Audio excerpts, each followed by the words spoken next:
বাবা দেখো।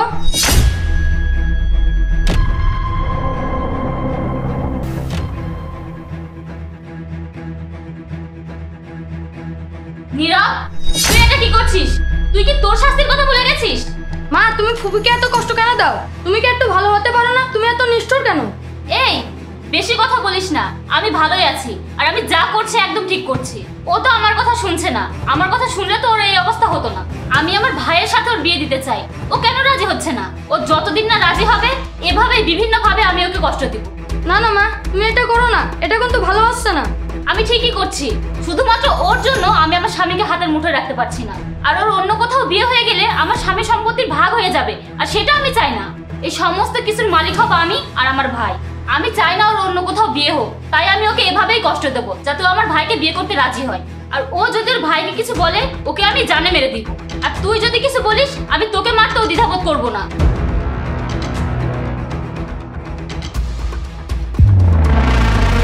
আরে ভাইয়া, তুমি চলে এসেছো? আল্লাহ তোমার অনেক হায়াত দিক। আমি তোমার কথাই বলছিলাম, তুমি আমার ছেলেটাকে বুঝিয়ে দাও তো। ও যদি আমাদের কথা বাবাকে বলে দেয় তাহলে ওদের কি অবস্থা হবে? এই শোন, একদম চুপ করে থাকবি, তোর বাবাকে কিচ্ছু বলবি না। যদি বলিস তোর বাবাকে আর খুঁজে পাবি না। তোর বাবাকে আমরা গাইড করে দেব, তারপর তোকে আর তোর ফুফিকেও সরিয়ে দেব। কিন্তু আমরা খারাপ কিছু করতে চাই না বলেই ভালোভাবে বলছি। মিষ্টি, তুমি আমাকে বিয়ে করো, তোমরাও ভালো থাকো, আমরাও ভালো থাকি। তোমার মতো সন্ত্রাস আর নেশাখোরকে আমি কোনোদিনও বিয়ে করব না, দরকার হলে আমি মরে যাব। কি তোর এত বড় সাহস? বোন, তোর ননদকে যে তুই এত কষ্ট দিচ্ছিস তাও এখন পর্যন্ত রাজি হচ্ছে না। আমাদের পিঠে বিষ ফোড়া হয়ে আছে, তুই তার অত্যাচারের মাত্রাটা আরো বাড়িয়ে দে।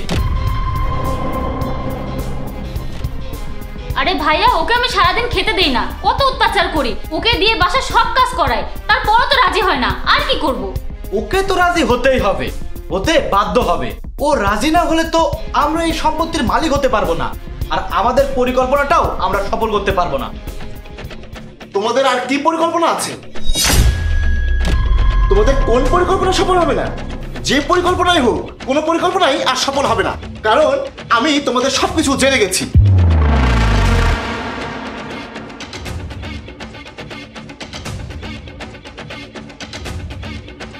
যেমন কিছু খেয়ে নে। ঠিক আছে ভাইয়া।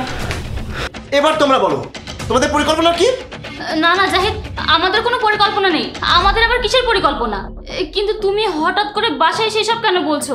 আর তুমি এখন বাসায় কেন এসেছো? আচ্ছা, আমি বাসায় কেন এসেছি সেটা তুমি এখনো বুঝতে পারোনি? এই দেখো, এই মোবাইল থেকে আমার মোবাইলে ভিডিও কল দেওয়া আছে। তুমি আমার বোনের সাথে আর আমার ছেলের সাথে কি করেছো সবকিছু আমি ভিডিওতে দেখেছি, কিন্তু তোমরা তোমাদের পরিকল্পনার কথাটা বলোনি, তাই আমি শুনতে পারিনি। তাই শুনতে চাচ্ছি তোমাদের পরিকল্পনাটা আসলে কি? কি তুমি সবকিছু জেনে গেছো? জাহিদ প্লিজ তুমি আমাদের মাফ করে দাও। মাফ করে দেবো? আমি মাফ করে দেবো তোর মতো একটা খারাপ মেয়েকে? এই তুই কি ভেবেছিস আমার বোনকে অত্যাচার করে কষ্ট দিয়ে তোর ভাইয়ের সাথে বিয়ে দেওয়াতে রাজি করবি, আর আমাদের সম্পত্তির মালিক হবি তোরা দুজন, আর কি যেন একটা পরিকল্পনা সফল করবি? আরে অপু, তুই হয়তো জানিস না কুকর্ম আর কুকথা কখনো গোপন থাকে না। এই শোন, আমার বোনকে আমি লেখাপড়া শিখিয়ে বড় করেছি তোর এই সন্ত্রাসী ভাইয়ের সাথে বিয়ে দেওয়ার জন্য না। তুই নিজে একটা মেয়ে হয়ে অন্য একটা মেয়ের সর্বনাশ করতে চাস? আমাদের সম্পত্তির উপরে তোদের এত লোভ যে তোরা দুজন এত খারাপ কাজ করছিস? এই তোদের কি লজ্জা করে না? আর তোর মতো এরকম জঘন্য চরিত্রের মেয়েকে নিয়ে সংসার করার আমার আর এক মুহূর্তের জন্য ইচ্ছা নেই। বের হয়ে যা আমার বাড়ি থেকে। না না ভাইয়া, আমার বোনকে বের করে দিবেন না। যা হয়েছে আমরা ভুল করেছি, আমাদের আপনি ক্ষমা করে দেন। আমি আপনাকে কথা দিচ্ছি আপনার বাসায় আর আমি কোনোদিন আসবো না। তুহিন, তোমাদের সব কথা আমার ফোনে রেকর্ড করা হয়েছে। আমি চাইলেই কিন্তু তোমাদের দুজনকে আইনের আওতায় নিয়ে গিয়ে কঠিনতম শাস্তির ব্যবস্থা করতে পারি, কিন্তু আমি তোমাদেরকে ক্ষমা করে দিলাম। তোমরা এই মুহূর্তে আমার বাসা থেকে চলে যাও। জাহিদ প্লিজ তুমি আমাদের ক্ষমা করে দাও, আমরা কখনো এরকম খারাপ কিছু করব না, তোমার বোনের সাথে অত্যাচার করব না। প্লিজ জাহিদ, প্লিজ তুমি আমাদের ক্ষমা করে দাও।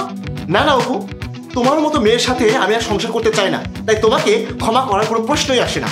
এই মুহূর্তে তুমি তোমার ভাইকে নিয়ে আমার বাড়ি থেকে বের হয়ে যাও। যাও।